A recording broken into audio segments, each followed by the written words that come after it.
গম পালো যে আমি যে যেতিয়া গৰম হ'ব যেতিয়ালৈকে আপোনাৰ টেম্পাৰেচাৰটো যেতিয়া বাঢ়িব তেতিয়া দেখিলো যে কাপৰ মানে সৰ্বলম্বনৰ সংখ্যাবোৰ বাঢ়িব আৰম্ভ কৰিব। কিন্তু আমি 2018 বৰ্ষৰ পৰা 2025 বৰ্ষৰ মে মাহটো আমি চালো।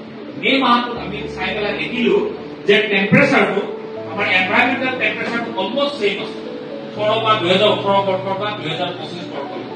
কিন্তু সৰ্বলম্বনৰ সংখ্যাবোৰ দেখিছে বাঢ়িব আৰম্ভ কৰিব একদম 92। অৰ্থাৎ এই 2025 বৰ্ষত 92 জন সৰ্বলম্বনৰ ৰোগী আহিলে, আগতে কিমান আছিলে এইখিনি সৰ্বলম্বন।